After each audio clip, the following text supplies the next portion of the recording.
इस चोट के बाद आप एक चीज ऑब्जर्व करिए, क्या हुआ है अभी तक।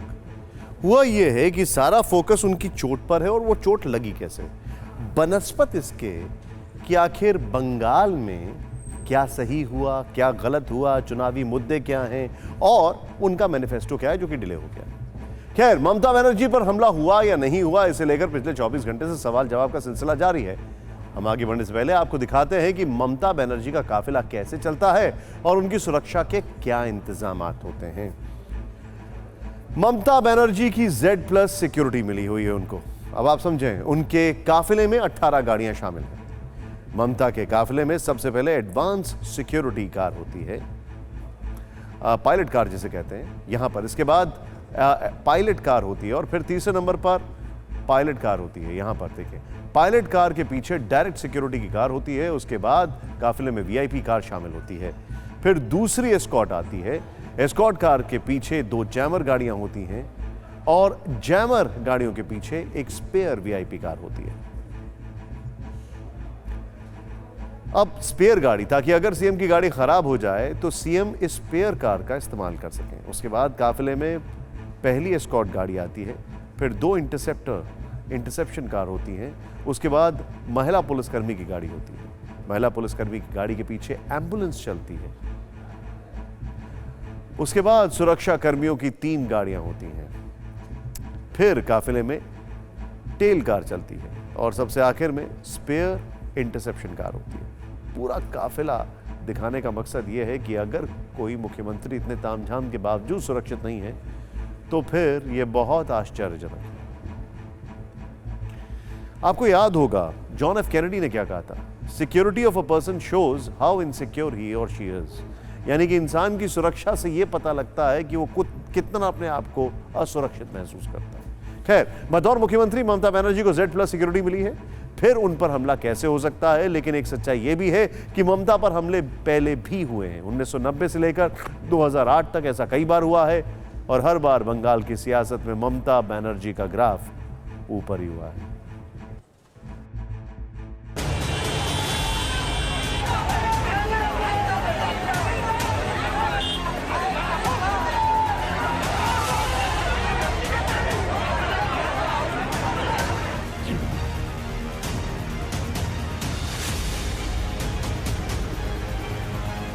क्या सियासत में चोट दिलाती है वोट?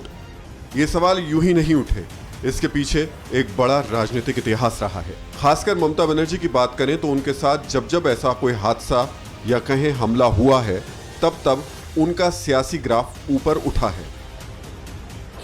अगस्त 1990, साल 1990 में ममता बनर्जी पहली बार बुरी तरह घायल हुई थी। वो एक विरोध प्रदर्शन को लीड कर रही थी। इसी दौरान उनके सिर और बाएं हाथ में गहरी चोट लगी और उन्हें SKM अस्पताल में भर्ती कराना पड़ा। साल 1993, चुनावी धांधली और फर्जी वोटर आई कार्ड की जांच के लिए ममता धरना प्रदर्शन कर रही थी। इसी दौरान पुलिस ने गोली चलाई थी, जिसमें 1 दर्जन लोगों की मौत हुई थी। ममता बुरी तरह जख्मी हुई थी। साल 1993, रेप पीड़िता को न्याय दिलाने के लिए तब ममता CM ज्योति बसु के चैम्बर के सामने धरने पर बैठी थी। उस वक्त ममता केंद्रीय राज्य मंत्री थी। 3 घंटे तक वो धरने पर बैठी रही, लेकिन सीएम ने उनसे मिलने से इनकार कर दिया। इतना ही नहीं, ममता को तब पुलिस वालों ने घसीटते हुए राइटर्स बिल्डिंग से बाहर निकाला। इसके बाद ममता ने शपथ ली थी कि वो लेफ्ट सरकार के खात्मे के बाद ही राइटर्स बिल्डिंग में कदम रखेंगी। 1993 में हुई इस घटना का असर ये रहा कि ममता पूरे बंगाल में लेफ्ट के खिलाफ मजबूत आवाज बन गई। उनका जनाधार बढ़ा और आखिरकार 1 जनवरी 1998 में तृणमूल कांग्रेस के नाम से उन्होंने नई पार्टी बनाई। आज ममता फिर कह रही हैं कि उन पर हमला हुआ है, और इतिहास को देखकर बीजेपी हमले पर सवाल उठा रही है। ममता जी के हाथ से सत्ता रेत की तरह धीरे धीरे खिसक रही है, तो उन्होंने भी फ्यूचर प्लान कर लिया है। कैसी बढ़िया एक्टिंग कल ममता जी ने की है।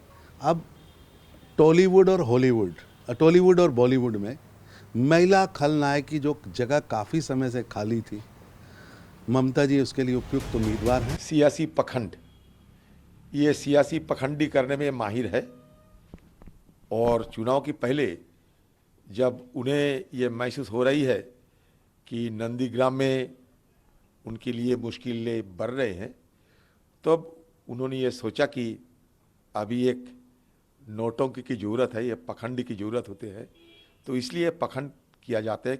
सड़क की लड़ाई और भीड़ की राजनीति ममता की पॉलिटिकल पूंजी रही है। इसी पॉलिटिकल पूंजी को लेकर ममता फिर मैदान में उतरी हैं। अतीत का सबक उन्हें आगे की राह दिखा रहा है। सवाल ये कि क्या इस बार भी ममता पहले से मजबूत होकर सामने आएंगी?